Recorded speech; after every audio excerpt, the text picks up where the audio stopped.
तो लग रहे हैं ना बेहद शानदार और मज़ेदार। सिर्फ़ और सिर्फ 1 पाव चिकन से मैं प्लेट भर कर चपली कबाब तैयार करूँगी और जायका तो ऐसा जिसकी मैं आपको गारंटी दूँगी। बिस्मिल्लाहिर्रहमानिर्रहीम। अस्सलामुअलैकुम। खुश रहें, आबाद रहें, जहाँ भी रहें, हैप्पी रहें और हेल्दी रहें। तो मैं हूँ फ़ाइज़ा और वेलकम करती हूँ आपको चटपटे पकवान में। अगर आपने थोड़े से चिकन से असली वाले चपली कबाब का मज़ा लेना है ना, तो मेरी इस रेसिपी को ज़रूर ट्राई कीजिएगा। बेहद शानदार सी रेसिपी है, बनाने में आसान है और खाने में टेस्टी है। तो रेसिपी को एंड तक देखें। रेसिपी अच्छी लगे लाइक कर दें और चटपटे पकवान को सब्सक्राइब भी कर लें। तो चलें जी, जल्दी से चलते हैं अपने किचन में और बनाते हैं मज़ेदार से ये चपली कबाब। तो सबसे पहले तो एक बोल में डालूंगी उबला हुआ और रेशा किया हुआ चिकन। चिकन मेरे पास था 250 ग्राम यानी कि 1 पाव, और बॉईल करते वक्त मैंने इसमें हल्का सा नमक डाला था। चलें जी, अब इसमें शामिल कर देंगे एक बड़े साइज़ का प्याज बिल्कुल बारीक सा चॉप करके। इसमें डालेंगे ढेर सारा हरा धनिया और 2 से 3 मिर्चें भी बारीक काट कर डाल दें, या जितना तीखा आप लोग खाना पसंद करते हैं। इसके अलावा मैं डालूंगी इसमें 1 टेबलस्पून भर के मोटा कुटा हुआ धनिया, मोटा कुटा हुआ ज़ीरा डालेंगे इसमें 1 टेबलस्पून। तो आप लोगों ने पाउडर शामिल नहीं करना, बल्कि इन दोनों चीज़ों को मोटा मोटा सा कूट लेना है। हाफ़ टेबलस्पून डालूंगी इसमें चिली फ्लेक्स, और इसके बाद मैं शामिल करूंगी हाफ़ टेबलस्पून नमक का। चलें जी, अब बारी आ जाती है अनारदाने की। तो 1 टेबलस्पून अनारदाना डालूंगी। इसमें काफ़ी मिट्टी होती है, तो आप लोग इससे पहले अच्छे से वॉश कर लें और फिर शामिल करें। मिक्स कर देंगे और हम इसे एक साइड पे रख देंगे। अब चलते हैं नेक्स्ट स्टेप की तरफ। मेरे पास है यहाँ पर 400 ग्राम के बराबर आलू। आलू मीडियम साइज़ के हैं और इन्हें मैंने छील लिया है, और मैं कच्चे आलू का इस्तेमाल कर रही हूँ। अब देखें, ये बड़े वाला ग्रेटर जो आता है ना, इसकी मदद से हमने सारे आलू को ग्रेट कर लेना है, और पानी में ही ग्रेट कीजिएगा ताकि इनका कलर काला ना पड़े। वीडियो इस स्टेज पर ज़रा सी भी अच्छी लग रही हो, वीडियो को लाइक कर दिया करें और चटपटे पकवान को सब्सक्राइब भी कर लें। आप सब लोगों का बेहद शुक्रिया। आलू मैं ग्रेट कर चुकी हूँ।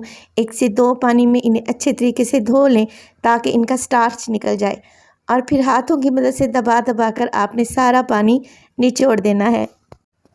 चाहें तो किसी कपड़े में डालकर आप लोग ये पानी अच्छे तरीके से ड्रेन कर सकते हैं। चलें जी, आलू डाल दिए हैं, मिक्स कर लेंगे। अब हमने बनाने हैं इसके चपली कबाब। तो चपली कबाब बनाने के लिए, बाइंडिंग के लिए, मैं इसमें डालूँगी आधा कप मैदा।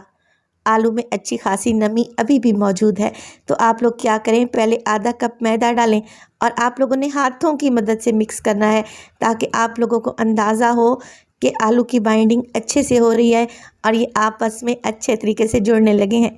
आधा कप मैदा से अच्छी सी बाइंडिंग नहीं हुई, तो मैं क्या करूँगी, मज़ीद इसमें आधा कप मैदा शामिल करूँगी। आधा कप मैदा आप लोगों ने शामिल कर देना है, और इसके साथ ही चपली कबाब के टेस्ट को मज़ीद इन्हेंस करने के लिए मैं एक ले रही हूँ चिकन क्यूब, और इसको इस तरीके से बारीक सा ग्रेट करके डाल देंगे। इससे बड़ा ही प्यारा टेस्ट आएगा। अगर ये नहीं है आप लोगों के पास, तो चिकन पाउडर भी डाल सकते हैं, तकरीबन 1 टीस्पून के बराबर। चलें जी, दोबारा से मिक्सिंग शुरू कर देते हैं। और अब इस स्टेज पर अगर आपको लगे कि ये मिक्स बहुत ज़्यादा हार्ड हो गया है और इसके बेहतरीन से चपली कबाब नहीं बन रहे या शेप में नहीं आ रहे, तो 1 से 2 टेबलस्पून आप लोग पानी भी शामिल कर सकते हैं। देखें, कुछ इस तरीके की कंसिस्टेंसी रहनी चाहिए। जब आलू और चिकन का मिक्स हम हाथों में इस तरीके से कबाब बनाएं, तो ये इजीली बन जाए, बहुत ज़्यादा हार्ड नहीं रहने चाहिए। इसलिए मैं आपको कह रही हूँ, अगर 1 से 2 टेबलस्पून पानी भी डालना पड़े तो पानी शामिल करें और इस तरीके के चपटे से कबाब बना लें जैसे चपली कबाब होते हैं। अब स्लाइस लगा लें एक आप इस पर टमाटर का, जो कि मैंने काट कर रखे हुए थे, और सारे कबाब ऐसे ही तैयार कर लेने हैं। जायके में ये बहुत ही मज़े के बनते हैं, एक दफ़ा ज़रूर ट्राई कीजिएगा। और बेहद कम ऑयल में बनेंगे।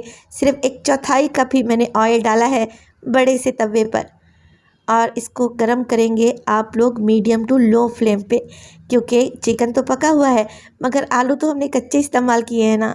अब देखें, टमाटर वाली साइड को आप लोगों ने नीचे की तरफ से डालना है, यानी कि टमाटर वाली साइड नीचे की तरफ हो, और इस तरीके से हम 1 बाय 1 करके कबाब लगाते जाएंगे और एक ही वक्त में ये ढेर सारे बनकर तैयार हो जाएंगे। फ्लेम को लो रखें और आप कबाब को पकाएं तकरीबन 4 से 5 मिनट के लिए एक साइड पे। जब आपको लगे कि इसके किनारे हल्के से गोल्डन होने लगे हैं, तब आप इसकी साइड को चेंज करें। माशाल्लाह से अभी से मसालों की इतनी बेहतरीन सी खुशबू आ रही है कि मैं आपको बता ही नहीं सकती। मेरी कोशिश होती है कि मैं आपको आसान और मज़े की रेसिपीज़ दूं, तो रेसिपी को तो आप लोगों ने ज़रूर ट्राई करना है। देखें कबाब मैंने सारे पलट लिए हैं और माशाल्लाह से इनकी लुक कितनी बेहतरीन आई है। खाने में तो ये टेस्टी हैं ही। इसी तरीके से आप हर 5 मिनट के बाद इन्हें उलटते पलटते रहें और बिल्कुल लो फ्लेम पे, यानी कि दम वाली फ्लेम पे आप लोगों ने इन्हें फ्राई करना है ताकि ये अंदर तक पकें और बेहद क्रिस्पी और शानदार बने। जैसे ही अच्छा सा कलर आ जाए दोनों साइड से कबाब को उतार लेंगे और हरी चटनी के साथ इसे सर्व करेंगे। ये इतने मज़े के कबाब हैं कि आप इन्हें पराठों के साथ भी सर्व कर सकते हैं। आप लोग इसे केचप के साथ खाएं या फिर हरी चटनी के साथ, बहुत ही टेस्टी लगेंगे। और रमज़ान शरीफ के लिए तो ये आइडियल रेसिपी है। अच्छा, अगर आप लोग टमाटर नहीं लगाना चाहते तो इसे स्किप भी कर सकते हैं, मगर टमाटर से जायका भी अच्छा आएगा और कबाब की लुक भी बेहतरीन आएगी। बेहद क्रिस्पी और शानदार से हमारे चपली कबाब एकदम तैयार हैं। रेसिपी को ज़रूर ट्राई कीजिएगा। रेसिपी अच्छी लगे लाइक कर दें और चटपटे पकवान को सब्सक्राइब कर लें और अपने फैमिली और फ्रेंड्स में भी शेयर किया करें। अपना बहुत सारा ख्याल रखिएगा। फ़ाइज़ा को अपनी दुआओं में याद रखिएगा। मुझे दीजिए इजाज़त। टिल देन, अल्लाह निगहबान।